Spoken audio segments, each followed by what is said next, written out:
જય માતાજી મિત્રો, હર મહાદેવ. સ્વાગત છે તમારું ગુજરાતી ઇન્વેસ્ટર ચેનલની અંદર. આજનો દિવસ સોમવારના દિવસે માર્કેટની સપ્તાહની નવી શરૂઆત. વીતેલા ઘણા દિવસોથી માર્કેટ એક રેન્જની અંદર કામ કરી રહ્યું છે. જ્યારથી 3 ઓગસ્ટથી જ્યારે સીએસ લાગુ પડ્યું છે, એટલે કે ક્લોઝિંગ એક્યુએશન સેશન લાગુ પડ્યું છે, કે જેના ટાઈમિંગ ક્લોઝિંગ સમયના જે ફેરફાર થયેલા છે, ત્યાર પછી માર્કેટની અંદર વોલ્યુમની અંદર ઘણો એવો ઘટાડો જોવા મળ્યો છે. આવનારું સપ્તાહ અને આજના દિવસ ઉપર ચર્ચા કરીશું. અને એની સાથે એક એવું ક્ષેત્ર કે જે ક્ષેત્રની અંદર તમારું ઇન્વેસ્ટમેન્ટ આવનારા સમયની અંદર ઘણી એવી મીઠાશ તમારા પોર્ટફોલિયોની અંદર પડી જશે. એની પાછળના રીઝન ક્યાં છે, શા માટે એ મીઠાશ તમારી વધારે કરશે, એ કઈ કંપનીઓ છે, એના ઉપર વાત કરીશું. તો સૌપ્રથમ શરૂઆત કરીએ તો બ્રેન્ટ ક્રૂડ ઓઇલથી ખૂબ જ એવી નજર રાખજો મિત્રો, કારણ કે ફરી એક મુવમેન્ટ ઉપરનું જોવા મળી રહ્યું છે. 84.29ની આસપાસ અત્યારે બ્રેન્ટ ક્રૂડ ઓઇલ કામ કરી રહ્યું છે. થોડીક વૈશ્વિક સમાચારોની ઉપર નજર મારી તો એની ઉપર ખાસ એવી નજર કે યુએસ બોન્ડ યીલ્ડ, જે અમેરિકાની અંદર જોબ્સ ડેટા સારા એવા છે, જે તે સિવાયના કે આવનારા સમયની અંદર 4.70ની અપ બોન્ડ યીલ્ડ જોવા મળે છે કે નહીં. હું વાત કરું છું આ પૂરેપૂરા મહિનાની, કે આ મહિનાની અંદર આ બોન્ડ યીલ્ડ ઉપર તમે પૂરેપૂરી નજર રાખજો. બીજી વસ્તુ કે યુએસ ઈરાનના યુદ્ધ ઉપર આવનારા સમયની અંદર ક્યાં ક્યાં ન્યૂઝ આવે છે. ત્રીજો પોઈન્ટ એ કે આવનારા સમયની અંદર જે ટેરિફની અંદર 100% ટેરિફ લગાવવામાં આવશે, તો ખરેખર આ એક નેગોશિએશન કે આમને ઔપચારિક વાતચીત કરી રહેલા ટ્રમ્પ કેવા પગલાં લેશે, કારણ કે આવનારા સમયની અંદર ત્યાં પણ ચૂંટણીનો માહોલ જોવા મળ્યો છે. આ માહોલ વચ્ચે જો એ ભારતીયોને માટે નિરાશા કરાય છે કે નહીં, કારણ આવનારા સમયની અંદર આ બધી જ ચર્ચાનું નિરાકરણ, એટલે કે જે ટેરિફ લાગવાનો છે, એ આ મહિનાના અંત સુધીમાં એનો નિર્ણય જોવા મળવાનો છે. આ બધું જ જોતાં એવું લાગતું નથી કે આવનારા સમયની અંદર જો ફરી એક 100%નો ટેરિફ જોવા મળે. બીજો પોઈન્ટ એ પણ કે આવનારા સમયની અંદર એક આશ્ચર્યચકિત આપણને જો ટેરિફ પ્રશ્ન કોઈ ડીલ થતી જોવા મળે તો પણ શોકિંગ ન લાગવું જોઈએ. એનું કારણ છે ત્યાં પણ એક ચૂંટણીનો માહોલ છે. એ પહેલાં આ ટ્રમ્પ પણ એક સારો એવો પોઝિટિવ માહોલ પણ એનો ઊભો રાખી શકે, કે વૈશ્વિક સ્તરે એ પોઝિટિવ પણ રહી શકે. ત્રીજી વસ્તુ કે આજના મેઇન પોઈન્ટ ઉપર આવીએ કે આજનો દિવસ એક મિક્સ પરફોર્મન્સ જોવા મળ્યો. કે માર્કેટની અંદર સ્મોલ કેપ મિડ કેપની અંદર એવરેજ તેજી જોવા મળી, પણ આજના ટોપ ગેઇનની અંદર વાત કરીએ કે સારા રિઝલ્ટ અને ન્યૂઝ ઉપર ચાલી રહેલા શેર હતા. ટાઇટન સારામાં સારું રિઝલ્ટ કે આજના દિવસે 3%ની સારામાં સારી તેજી જોવા મળી, કે કંપનીના શેરની અંદર 3%નો ઉછાળો જોવા મળ્યો.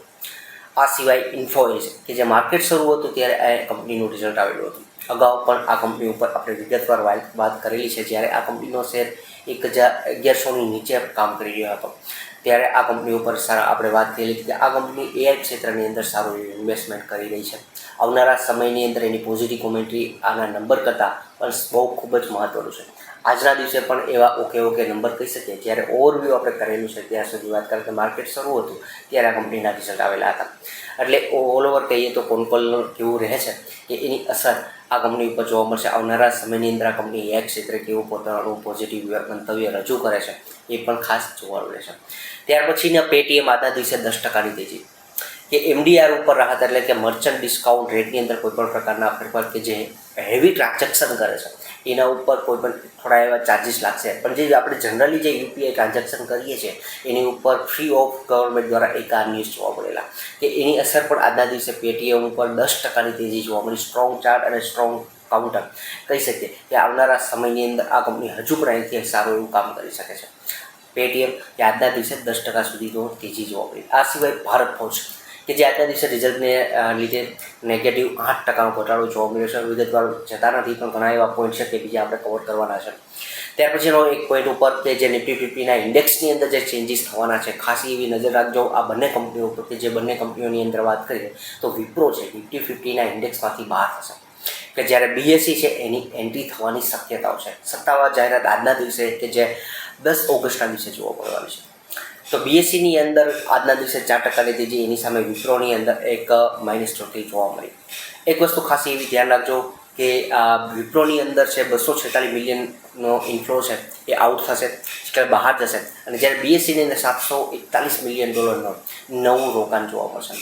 એક ઓલ ઓવર વ્યૂની સાથે જોઈએ તો જ્યારે કોઈ પણ કંપની નિફ્ટી 50ની અંદર એન્ટર થઈ છે ત્યાર પછીનું એનું પરફોર્મન્સ ડાઉન પણ થતું જોવા મળેલું છે. આ વસ્તુ ખાસી એવી યાદ રાખવા જેવી છે. જ્યારે એ જે કંપનીઓ નિફ્ટી 50ના ઇન્ડેક્સમાંથી બહાર આવે છે એ કંપનીઓ બોટમ આઉટ થતી હોય છે, એટલે કે ત્યાંથી એ કંપનીના શેરની અંદર સારો એવો ઉછાળો પણ જોવા મળેલો છે. આવું ભૂતકાળમાં ઘણી વખત બનેલું છે. આ બંને પોઈન્ટ વિપ્રો અને બીએસઈ ઉપર ખાસા એવા યાદ રાખવા જેવા છે. આજના વિડીયોની ખૂબ જ અગત્યની કંપનીઓ કે જે કંપનીઓ તમારા પોર્ટફોલિયોની અંદર મીઠાશ ભરી દેશે. શા માટે એ મીઠાશ ભરી દેશે? એ કંપનીઓ સુગર ક્ષેત્રની કામ કરી રહી છે. હું સુગર ક્ષેત્ર ઉપર ઘણો એવો પોઝિટિવ રહીને વાત કરી રહ્યો છું કે બલરામપુર ચીની આવનારા સમયની અંદર સારું એવું તમને રિટર્ન મલ્ટીબેગર રિટર્ન પણ આપી શકે છે. શા માટે? એનું કારણ શું છે? ઇથેનોલ બ્લેન્ડિંગ કે જે ગવર્મેન્ટ દ્વારા 20% સુધીનું મિશ્રણ થતું જોવા મળ્યું છે. બીજું કે વધતા જતા ખાંડના ભાવ. ઓલરેડી કોમોડિટીની મોસ્ટલી સાયકલની અંદર ઘણી એવી કંપનીઓમાં તેજી જોવા મળી છે. સુગર ક્ષેત્રની અંદર કંપનીઓમાં છેલ્લા વીતેલા સપ્તાહની અંદર એક સારી એવી તેજી પણ જોવા મળી છે. બલરામપુર ચીની કે જે સુગર ક્ષેત્રની એક લીડર કહી શકીએ એવી કંપની છે, જે કંપનીનું માર્કેટ કેપ 13,700 કરોડ છે. શેરનો ભાવ 52 વીકના હાઈ ઉપર તરફ જઈ રહ્યો છે. 650 રૂપિયા શેરનો ભાવ છે. 52 વીકના હાઈની વાત કરીએ તો 666, 52 વીકના લોની વાત કરીએ 393 થયેલો છે. શેર ઓલ ટાઈમ 52 વીકના હાઈ ઉપર છે. ખાસ એવું પોઈન્ટને ધ્યાનમાં રાખજો. કંપનીના બીજા પોઝિટિવ વાતની વાત કરીએ તો 4118 કરોડનું કંપનીની પાસે રિઝર્વ છે. લોંગ ટર્મ બોરિંગ આ કંપની પાસે છે. 908 કરોડનું લોંગ ટર્મ બોરિંગ એટલે કે લેણું આ કંપની ઉપર 908 કરોડનું છે. બીજી સુગરની કંપનીઓ કરતાં આ કંપની થોડી એવી વેલ્યુએશનની અંદર હાઈ છે. આ સિવાયની બીજી ઘણી કંપનીઓ બહુ ઝાઝુ લિસ્ટ છે. સુગર ક્ષેત્રની કંપનીઓ તમે જોશો પણ મોસ્ટલી કંપનીની અંદર નેગેટિવ બેલેન્સ શીટ તમને જોવા મળતી હશે. પણ એક લીડર્સની સાથે રહીને કામ કરશો તો એક સારું એવું પોઝિટિવ આપણને સારી એવી મીઠાશ કન્ટિન્યુ આપતી રહેશે. તો બલરામપુર ચીની કોઈ પણ કંપનીને ખરીદવા કે વેચવાની મારા તરફથી ભલામણ સમજશો નહીં. ખરેખર આ વિડીયોના અગાઉમાં જે ડિસ્ક્લેમર આપેલું છે એ ખાસ વાંચી લેજો. બલરામપુર ચીની આ સિવાય ઘણી કંપનીઓ સુગર ક્ષેત્રની કામ કરી રહી છે. આ બધી જ કંપનીઓ પર મિત્રો ખાસી એવી નજર રાખજો. ત્યાર પછીની એક ફાર્મા ક્ષેત્રની કંપની કે જે કંપની મોસ્ટલી આપણે જોઈએ તો ફાર્મા ક્ષેત્રની કંપનીઓમાં સારું એવું રિટર્ન મળ્યું છે. આ સિવાય એક મલ્ટીબેગર બની શકે એવી ક્ષમતા ધરાવતી કંપનીની ઇનોવા કેપટેક, પરિવાર નામ બોલું છું મિત્રો, ઇનોવા કેપટેક, કે જે કંપની બીજી ફાર્મા કરતાં એક અલગ જ બિઝનેસ કરે છે. કે જે કંપનીઓ બીજી બ્રાન્ડેડ ફાર્મા કંપનીઓ છે, જે મોટી મોટી ફાર્મા કંપનીઓ છે, એ કંપનીઓની દવાઓ બનાવવાનું કામ આ કંપની પોતે કરે છે. આ સિવાય બ્રાન્ડેડ કંપનીઓનું દવાનું પણ વેચાણ પણ આ કંપની કરે છે.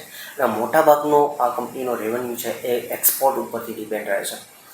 બીજું કે આ એક ખાસ પોઈન્ટ એ યાદ રાખજો કે આવતીકાલે આ કંપનીનો ઇનોવા ટેગનું પણ રિઝલ્ટ જોવા મળવાનું છે.